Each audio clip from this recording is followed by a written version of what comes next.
Welcome to the first tutorial video for my procedural planet generator. In this video, I'm going to go over all the features of the planet generator itself and explain how to make it into a map. The video will be split into chapters so you can get to the parts you want. Let's get into it. Some things beforehand. This is all done in Blender, a free and really powerful 3D software, so you need to install it if you haven't already. Link to the Blender website in the description for you to download it. Another thing, this also can be intensive on your computer, so it's recommended you have a decent graphics card.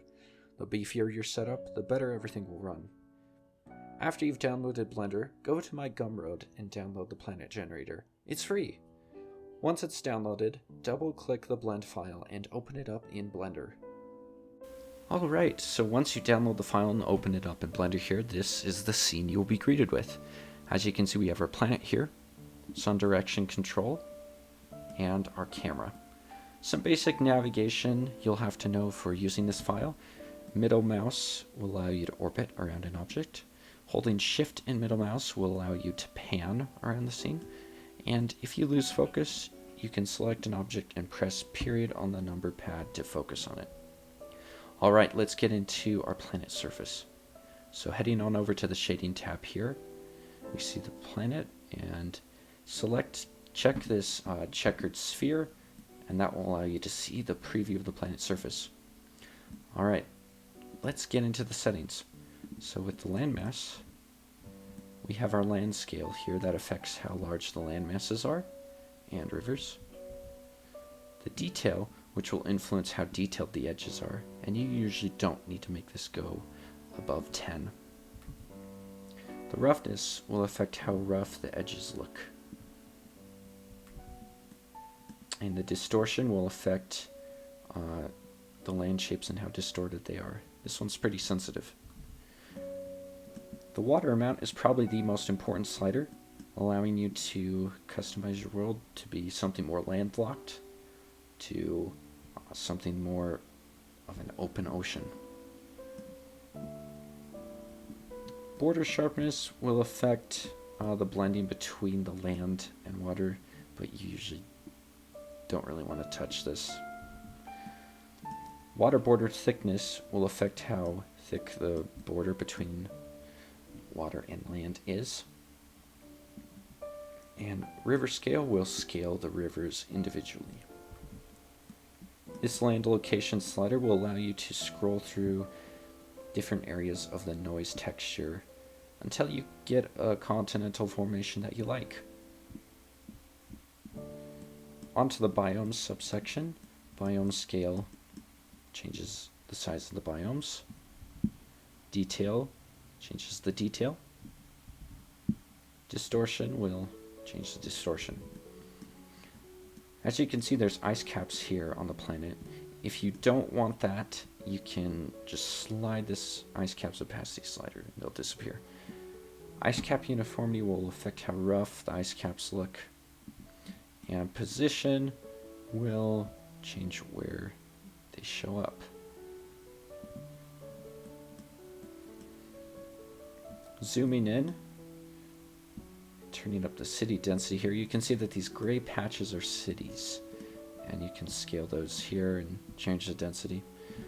On the other side, they glow at night, and you can change how strong that is with the emission strength.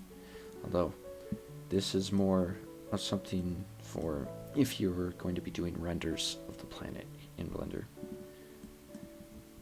Every single color on the planet's surface is fully customizable. You can change all the colors here or add your own textures to plug into the colors here. But this is up to you to customize to your heart's content. City lights color variants will just change each individual city here. You can have a real party going on the night side. Hue shift will shift all of the hues of the planet. Saturation changes the saturation, and contrast helps the colors look a little more natural. As you can see at like 1 here, it looks a little bright. Just adding a little bit of that helps the colors look a little more realistic here. This last subsection is the bump, and I've left this off by default because this can be kind of taxing to your computer, but if you turn that up, you can see getting a bit of little details here, just little bumps across the surface. But again, I keep this off by default because it can slow things down. All right, that is all of the settings in the planet surface node here. All right, once you're finished customizing your planet, let's make it into a map that we can use. So the first thing you want to do is go over to this image texture here and select New. Now this will ask you to title your image and specify the resolution. So let's just title this Test and change the resolution to 1920 by 1080. This will take a little longer for larger resolutions, but it's usually not super intensive. All right, click New Image, and there is our new image texture. Now, to get the details on the planet's surface into an image, we'll need to bake it. To do that, you will go over into this tab with the camera that says Render. Make sure you're in the Cycles render engine. And if you scroll down here to bake, this is where it will allow you to bake this texture to this image. I've set it up by default that it'll bake the base colors to this. Another important thing is the samples here under Render. The higher they are, the longer it will take, but you usually shouldn't need more than this. Okay, so make sure your image texture is selected as well as the planet, and scroll down to Bake here and hit Bake. And after waiting for a while, the baking will finish. To see the image that you have baked to this texture, go up to the Finished Image tab. Select this drop down here to Test, right here, and you can see you have your planet map. To save this to your computer, just go over to this image drop down right here and Save As.